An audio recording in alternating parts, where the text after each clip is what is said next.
There's some murder cases that have really, really bad photos, kind of gory things that you see in, horror movies. The facts of the case are such that they're unforgettable. There's some cases that just will follow you home.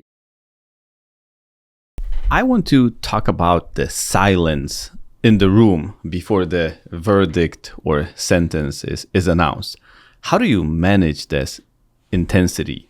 I would appreciate if you could walk us through what goes through your mind at that time. Well, I don't think so. For me, I think because I do it a lot and I've done as a judge, you don't have that stress or anything because it's almost a relief. Oh, we have a verdict. Thank goodness.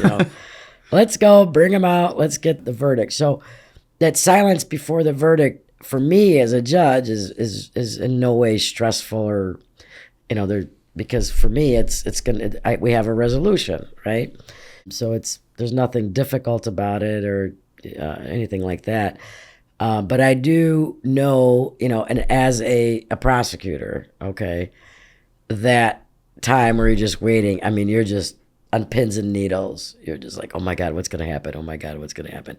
There is this, your stomach is doing somersaults and you just don't know because you don't know what's going to happen. You never know what the verdict is. So much hinges on that, obviously. Right. So it is. And I'm sure, hearing from defense attorneys, the same kind of idea. And I could only imagine for, the defendant, somebody who's, awaiting a verdict from 12 people, whether, they're going to spend the rest of their life in jail or not, has to be quite the emotional experience, right? Like the waiting aspect of it. And then when it's about to come, I'm sure the tensions and the emotions run very high. And it's interesting that you ask that because one of the things I always have to say before I take a verdict, especially when there's a lot of people in the courtroom, right? When they come in and we have to take a verdict, I have to remind people that this is a courtroom, that, everybody's emotions and tensions run high because this is a very important moment. But, I have to remind people no outbursts, no clapping in the courtroom, whatever the verdict may be. And for the most part, it works. Sometimes it doesn't.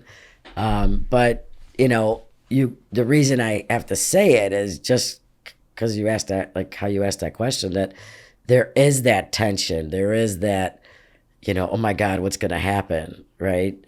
What is the jury going to do? So, I tried to move it along so that it's not too long. So it's not like on TV that They wait and wait. But yeah, you have to wait, obviously, however long it takes for a jury. It could take 20 minutes to make the decision. It could take 3 days, right? So the jury deliberation aspect but you're not in the courtroom throughout the whole thing. You're just waiting.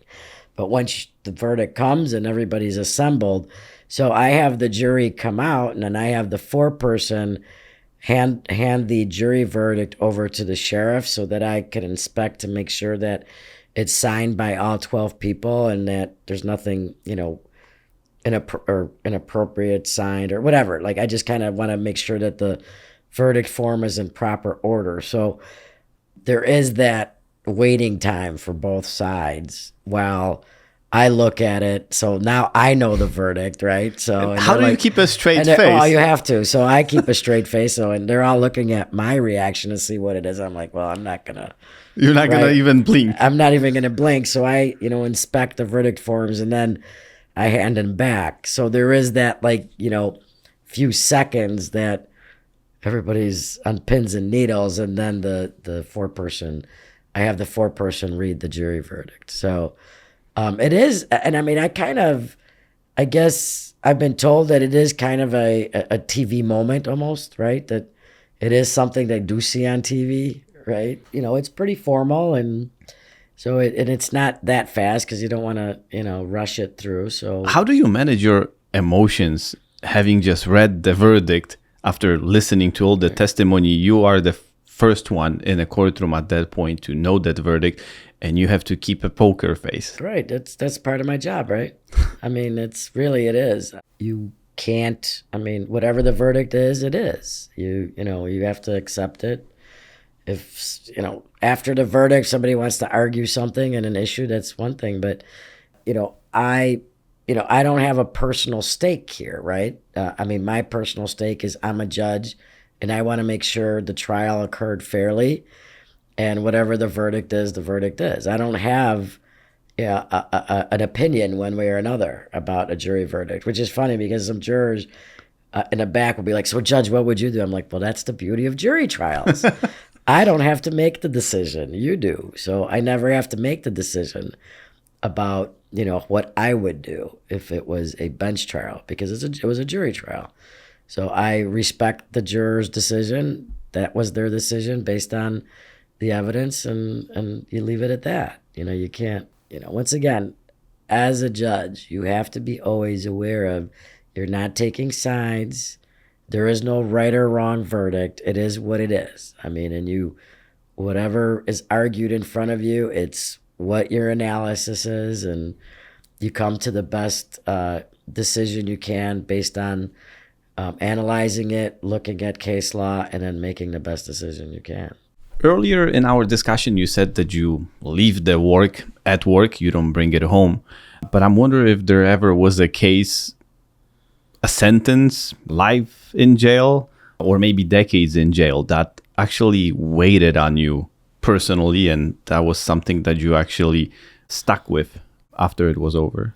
Well, I think the best way to answer that is yes, there is definitely cases that I remember that kind of stick with you because they will follow you. There's some cases that just will follow you home. You can't leave them at work because of, especially in the realm of criminal law and the kind of cases I handle, where there's some murder cases that have, really, really bad photos of the scene or, the victim, and just kind of gory things, right? Things that you see in, horror movies or that you read about in horror movies. So there's definitely fact scenarios of cases that I have had that they will follow you home. It's just, there's no way of putting it out of your mind. There's cases I handled as a prosecutor and cases I handled as a judge that I won't go into specifics, but the facts of the case are such that they're unforgettable, right? So you're going to have those, and you're not going to be able to get rid of those, but you just have to manage. Like, these are the facts, and this was kind of an awful case, and you have to just, be able to get your head around it and understand why it's not going away, right? Why you just can't forget about it and leave it at work. Eventually, you forget about it, but you'll always remember, it'll always be in your memory, right? Those certain cases that are of such nature and the factual scenarios that are so just memorable for a variety of reasons that they will stay with you, but you have to just deal with them and understand that, you can't run away from it, because the more you try to, you just got to deal with it. And I understand why it's sticking with me because of how it was. And, there's no easy answer to that question, because the easy answer is that, yes, things follow you home that you will not forget. The hard answer is, okay, how do you deal with it? You try the best you can, right? So that, you somehow compartmentalize it, or just think about it in a certain way, or make sure that it doesn't influence you when you're on the bench, or even when you're dealing with other people, right? So that doesn't start coming out in your relationships or things like that. So yeah, for the most part, I find that I can leave my work at home, but there's definitely times where, you can, some sleepless nights, some, we're all human, right? So it does affect you. How can it not? So you just have to deal with it the best they can. After a particularly grim trial, how do you decompress and hold on to the feeling that people are inherently good when you see the worst of humanity day in, day out? Well, that presupposes people are inherently good, right? No, I think what I try to do is when I say leave work at home, my husband is not a lawyer, so it makes it easier, right? Because I don't really talk about my work at home. My son is not that interested in what I do. But a lot of my friends that I have are, well, some are lawyers, but not a lot of people that are around me. And I think that's what makes it an easier way to deal with it, are not involved in the criminal field, right? That is a fascinating observation. So that I'm able to interact with people that have nothing to do with, criminal law or any of this. So, I get to talk about what they do or not focus on whatever bad thing may have happened in court. I get to focus on, something good that my electrician did my husband was an electrician who did, or some of my other friends that are contractors. Oh, we're building this addition, or some of my friends that are in the fashion business or marketing or, any other aspect of life, which kind of opens me up and not, takes me out of my little realm where I get to leave that. I don't have to talk about it. And I could focus on all these good things that are happening or all these other things that are happening because, life goes on. With whatever happens to me, there's other people in the world that have other things going on. And so if you kind of have a lot of that around, I think it makes it easier. Does that make sense?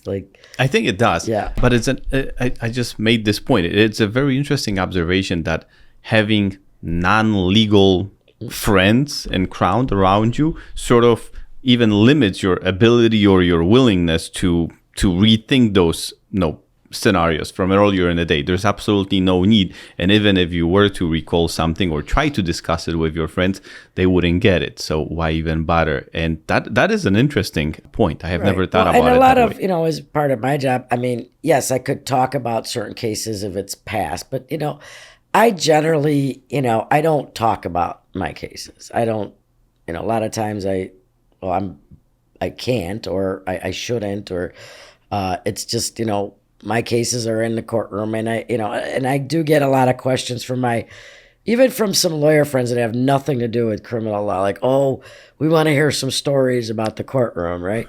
And I hesitate. I mean, I could come up with something that I feel is okay, appropriate, but once again, I'm not going to talk about like the horror stories from my cases. Yeah, you're not going to relive it. Yeah, I just, I wouldn't want to do that. I don't think it's appropriate to do that. So I don't really talk about my cases. And I'd rather just, if there's funny moments that happen, sure. Because there's every day, like something happens or some case happens where it's a funny moment that you're like, oh my gosh, you can't make this up. Right. So, that's fine because that's on a lighter note and it's not of any substance. But yeah, it's easy. It's just nice to talk about. I'd rather talk about other people and what's going on in their lives, or their kids and how their kids are doing, right? Or, my son had, joined the football team and he just I love talking about things like that, which gets into people's day-to-day lives and something good that's happening, or even when something, a friend gets diagnosed with cancer. Oh, how's she doing? Does she need anything?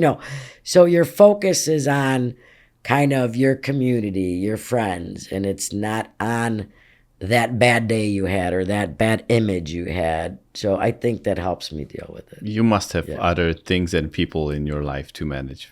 Right. I think you have to.